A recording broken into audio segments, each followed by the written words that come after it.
Hello dear students, welcome back to science class.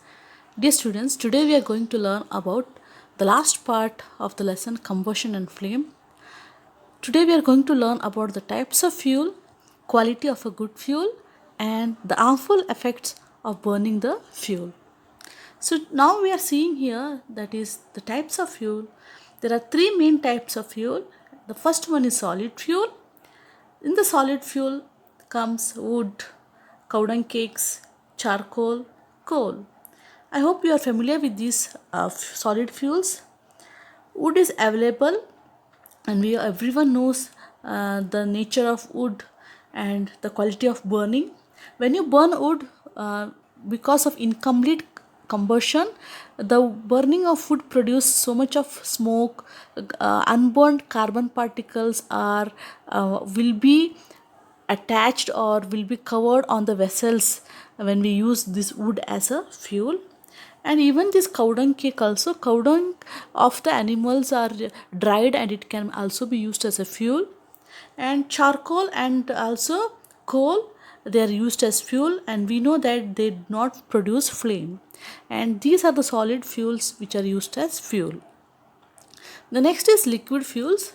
Some of the liquid fuels are kerosene, diesel, hydrogen, petrol, ethanol. So we are familiar with all these kerosene, diesel and petrol. They are all the product of petroleum. They are the byproduct of petroleum. Whereas hydrogen, it is a gas. When this gas is compressed under high pressure, it becomes a liquid, so we can use it as hydrogen liquid. And also ethanol is a form of alcohol, and this is also used as a liquid fuel. Then coming to gaseous fuel, we are very familiar about this LPG gas. Even this is a gas, but the full form of LPG is liquid petroleum gas. Why? Because when this gas is petroleum gas is compressed, it becomes it is LPG is the byproduct of petroleum, and when it is compressed it becomes liquid inside the cylinder. But when we release the knob of the cylinder, again this liquid will be converted into gas, and that is why on the cylinder it is given in the as liter.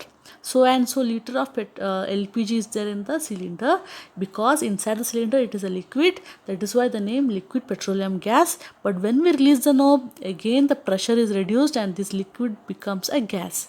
So this is a gaseous fuel. CNG is compressed natural gas, and it is naturally available. Okay, and this is a cleaner fuel, and it is used in the used for vehicles like auto rickshaws and all to run the vehicles, because it is a cleaner fuel. It doesn't produce any pollutants, or it doesn't produce any smoke. It doesn't give out any unwanted residue, hence it is a cleaner fuel. It is used in the metropolitan cities where there is a lot of pollution. In those cities, in vehicles, they are recommended to use this CNG. And again, this biogas is produced due to the anaerobic respiration of microorganism on the biodegradable materials. When you dig a pit and put all your organic waste, it may be a plant waste, animal waste, which is there in the kitchen or in the agricultural field, or if you are rearing a cattle, what all waste we get, you can dump it in the pit, and if you close it for several weeks, all the unwanted this waste will be converted into manure. And also during this process, gas called methane is evolved during this process, and you can collect this gas in the cylinder and you can use to run the gas stove also. So that gas produced by this biodegradable material by the action of microorganism, then it is called a biogas. So it is also used as a fuel. And this is coal gas. Coal gas is the byproduct of coal, and it is also used as a fuel. So when this was learned when we learned about coal and petroleum, we came to know that coal gas is a byproduct of coal.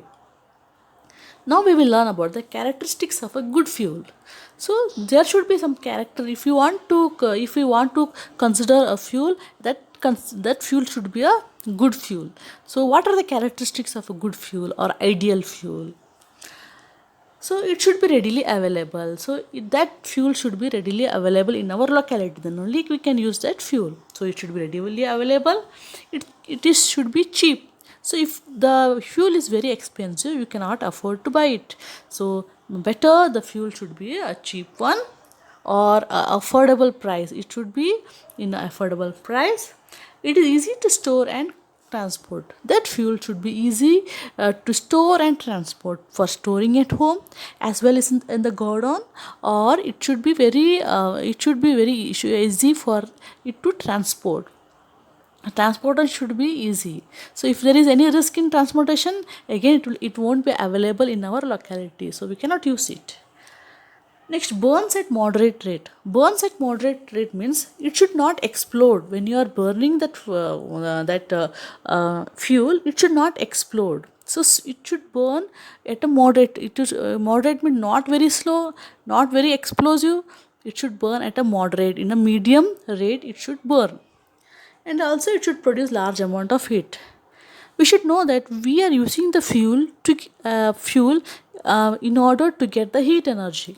When we burn a fuel, we know that we use heat and light. For example, we use the candle flame to get the light, whereas we use the LPG flame not to get light but to get the heat energy. That heat energy is used for cooking. In the same way, whenever you are using any fuel for especially for cooking or any other need, we are using for its heat energy. We need its heat energy to do some work, or for it may be a cooking or boiling or whatever it is. So the fuel should give a good amount of heat. Next, it does not leave any undesirable substance. The fuel should not leave any undesirable substance. For example, when we use wood as a fuel, we know that the vessels will be covered with the black residue. Okay, so the black residue is nothing but the unburned carbon particle. Because the wood is not burning completely with oxygen, it is giving out a black residue. But we don't want that black residue to be covered on our vessels or in the room. So we need a cleaner fuel. So for example, LPG, when we use LPG as a fuel, we know that what the vessels kept on the gas stove with LPG as a fuel does not give any undesirable residue. So it is not okay. So even the vessels are clean, and that does not produce any undesirable substance. And even the person who is cooking with LPG gas as a fuel is not having any harmful effect on the by this fuel. For example, when we use wood as a fuel, the person who is cooking will have some respiratory problems because of the smoke. Okay, and that matters. Next, last point is this does not cause pollution. So I already told that some of the fuels will give out black color smoke. For example, when you see that the vehicles which are run by petrol and diesels produce black color smoke. Sometimes even because of the adulterant, using of adulterant, like even kerosene is put in the sometimes it happens. Some people may also add a kerosene, but when the vehicles are moving, you can see the black color smoke where coming outside. And that is because of the fuel which is not burning properly with oxygen, and that will cause pollution. As already I told that CNG is considered as a cleaner fuel and it is recommended for vehicles. So next we will study about the calorific value of a fuel. Calorific value of a fuel means it is the amount of heat energy produced on complete combustion of 1 kg of a fuel. So if you are burning 1 kg of a fuel, how much of heat energy is produced? That is the calorific value of a fuel. Calorific value of a fuel is expressed in kilojoule per kg. So it is expressed in a unit called kilojoule. You can see that there are so many fuels given here, and there are calorific value in the form of kilojoule per kg is also given. So if you burn 1 kg of cow dung cake, how much of heat is released? 6,000 to 800 kilojoule heat is released. So when you see it, you can come to know that cow dung is producing the least heat and when you go down, you can see the hydrogen. It is producing 1,50,000 of kilojoule of heat, and you will come to know that it is producing high amount of heat. And also we can see that our LPG what we are using is producing 55,000 kilojoule heat, so that is why it is recommended for cooking also. We are using it as fuel. And your CNG is producing 50,000, and that is also a good amount. And see here, your biogas is producing 35,000 to 40,000. And what about petrol, diesel, and kerosene? All the three are producing 45,000 kilojoule of heat per kg. So it is very important for you to remember this calorific value of a fuel. The next we will learn about the harmful effects of burning this fuel. What are the harmful effects? The first point is already told that carbon fuels like wood, coal, petroleum release unburned carbon particles. See, this wood, coal, petroleum, they all contain carbon as a main ingredient. So wood is nothing but it is made up of carbon. Coal is carbon, but petroleum is hydrocarbon. Even hydrogen is there, is released in the atmosphere, and also carbon particle is there. So when you burn, there is no complete combustion, and that's why it produces carbon particles. So this is a pollutant and cause respiratory diseases. We all know that whenever any particles get inside our respiratory system, it causes so many problems in the respiratory system. So it is very dangerous to inhale these gases. Next, you can see that next point is incomplete combustion of these fuels gives carbon monoxide gas. It is very poisonous gas and kill people who inhale this. So carbon monoxide is a very harmful gas. I will tell you how this carbon monoxide gas is produced. See here in the first picture you can see here the fuel burned with sufficient oxygen. If a fuel is burning completely with oxygen, what happens is it is a safe combustion and you will get a blue color flame. Especially when you burn LPG gas stove, you will get a blue color flame, and that is and what it is producing. See here the fuel contains the fuel contains carbon, and when you burn with oxygen, that is O2, it produces CO2. So this is what carbon dioxide. So whenever when you are burning a fuel, it produces carbon dioxide. But what happens here? See, this hydrocarbon, when you are burning this. See, when you are burning some hydrocarbon, especially hydrocarbon refers to the fuel petroleum products, if it is not burnt with the oxygen, okay, what will happen? It will produce carbon monoxide gas. See, if it is not burning with enough oxygen, it produces carbon monoxide. If it burning with the oxygen, it produces carbon dioxide. Here it is not burning with oxygen, it produces carbon dioxide, carbon monoxide, CO. Carbon monoxide is only CO, that is carbon monoxide. So understood, students? Carbon monoxide is a dangerous gas and can kill people who will inhale this. The next is some of the other disadvantages of burning these fuels are combustion of most fuel releases carbon dioxide in the environment. As we already came to know that burning of these fuels will produce what? Carbon dioxide. So because of this increased concentration of gas, this leads to global warming. Do you know what is global warming? See here, this is the picture I have shown here. This indicates the amount of percentage of gases present in the atmosphere. We all know that air is the mixture of gases. There are so many different types of gases in the air. For example, nitrogen is there and it is having highest percentage, that is 78% of the air is containing nitrogen. And see here oxygen 20.9, that is 21% of oxygen is there. And can you see here carbon dioxide? It is only 0.03. Okay, so and other gases are also there. But see here the percentage of carbon dioxide. It is only 0.03%. So this is the percentage of a balanced atmosphere or balanced air. But if you increase this carbon dioxide, how will you increase this carbon dioxide? By burning the fuels. That is why we are telling, because of everyone is having vehicles now. Everyone is having vehicles, and all the vehicles are releasing the carbon dioxide gas. Factories are releasing carbon dioxide gas. Burning of fuels release carbon dioxide gas. So because of this, what happened? The carbon dioxide level increase. What will happen if carbon dioxide level increase? See here, I am drawing here. See, this is thing that, for example, this here, this is the earth, and around the earth, what is there? Atmosphere is there. This is the sun. So think that the sun's heat is coming to the atmosphere. Actually, what should happen? Whenever sun's heat comes to the atmosphere, it is released back. So that is happening every day. Sun's heat will come, it will be released back. Okay, the light comes. Last year we have learned about reflection of light, isn't it?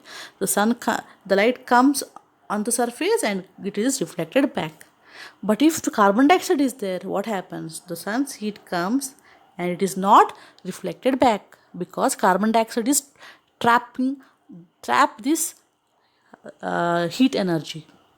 And because what happens? Because carbon dioxide traps this heat energy, the temperature of the atmosphere will increase and increase. As you know that it is increasing year after year. And when this increase, what happens? This is what happens here. So I will see, global warming is the rise in temperature of the atmosphere of the earth. I told you why the temperature is increasing. This results in the melting of polar glaciers. There are glaciers in the polar regions. Glaciers means the ice. Okay, there is a huge accumulation of ice in the polar region. So because of the rise in temperature, these glaciers will melt, and after melting, the water will enter into the sea, and the water in the sea rises year after year, and this causes flood, and all the coastal low-lying areas will be submerged under water. See here. This result in the melting of polar glaciers, which lead to the rise of the water in the sea. Low-lying coastal areas may even be submerged under water. So see here, this it is a very bad ultimate result happening because of the increasing concentration of carbon dioxide. We cannot at all imagine. And some say this is the reason for tsunamis and all. See here, this is what happens. The polar regions is melting day by day because of global warming. This is called global warming. The next we will learn about one more effect, that is burning of coal and diesel releases oxides of sulfur and nitrogen. And this is again one more risk of burning these fuels, because these fuels are giving out sulfur dioxide and nitrogen dioxide gases. See here, we already know that carbon dioxide is released because of combustion. Along with that, coal and diesel will release sulfur dioxide and nitrogen dioxide. So these gases get into the atmosphere and mixes with rainwater, that is H2O, rainwater. And what happens? It forms acid. See, carbon dioxide is forming carbonic acid. Sulfur dioxide is forming sulfurous acid. Nitrogen dioxide is forms nitrous acid. So all these oxides get converted to acid, and it pours down as acid rain. So again, this acid rain, do you like acid rain? Do you like acid to fall on you? No. So this happens especially in metropolitan urban cities. Okay, it happens and it falls on human beings, on the plants, vegetation, and also onto the monuments, onto the animals, everything, and it causes so many diseases. Okay, and that is why our Taj Mahal, which is there in the Agra, the color of the Taj Mahal is becoming pale, or the so many monuments are destroyed because of acid rain. So these are the bad effects of burning the fuel. So now we have to think about using a cleaner fuel. We should substitute some these dangerous fuels with some good fuels. Okay, and we came to know what are the characteristics of a good fuel also. I hope you have understood this lesson, and I am going to send some videos which are related to this lesson, so that you will understand this lesson in a better way. Thank you, students.